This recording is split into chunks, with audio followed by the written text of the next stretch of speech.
Welcome our channel. இன்றைக்கி இந்த வீடியோவில் பார்த்தீங்கன்னா தம்பியும் பாப்பாவும் ரெடி பண்ணிவிட்டு அவங்களுக்கு என்ன லஞ்ச் பேக் பண்ணுன்றதை அவங்க கூட ஷேர் பண்ணியிருக்கேன். பாப்பா பார்த்திங்கன்னா குளிச்சுட்டு யூனிஃபார்ம்லாம் போட்டுட்டு வந்துட்டா.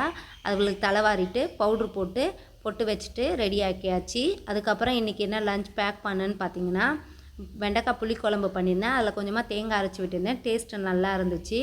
அதுக்கப்புறம் ஒயிட் ரைஸ், அதுக்கு சைட் டிஷ்ஷாக வந்து நான் வாழைக்காய் ஃப்ரை நல்லா கிறிஸ்பியாக பண்ணியிருந்தேன். டேஸ்ட்டு நல்லா இருந்துச்சு சொன்னாங்க. அதுக்கப்புறம் பார்த்திங்கன்னா பசங்களுக்கு எப்போவுமே கலந்து தான் சாப்பாடு கட்டுவேன். தனித்தனியாக கட்டினா அவங்களுக்கு சாப்பிட தெரியல, அதனால் எப்பவும் கலந்து கட்டிடுறது. ஸ்நாக்ஸ் பார்த்திங்கன்னா நான் வேர்க்கடலை பர்ஃபி வச்சுருந்தேன். இன்றைக்கி அதுதான் கேட்டிருந்தாங்க. எங்கள் பசங்க எப்போவுமே வந்து காலையில் சாப்பாடு செய்கிறோம் இல்லைங்களா, அதையே சாப்பிட்டுப்பாங்க. டிஃபன்லாம் தனியாக செய்ய மாட்டேன். உங்கள் வீட்டிலலாம் எப்படி நீங்கள் பசங்களுக்கு மார்னிங் கொடுப்பீங்கன்னு சொல்லிட்டு கண்டிப்பாக கமெண்ட்டில் சொல்லுங்கள். பாப்பா தம்பி 2 பேருக்குமே வந்து லஞ்ச் பேக் பண்ணியாச்சு. தம்பி சாப்பிட்டுட்ருக்காரு, பாப்பா சாப்பிட்டு ரெடி ஆகிட்டா. இந்த வீடியோ உங்களுக்கு பிடிச்சிருக்கும்னு நினைக்கிறேன். தேங்க்யூ ஃபார் வாட்சிங்.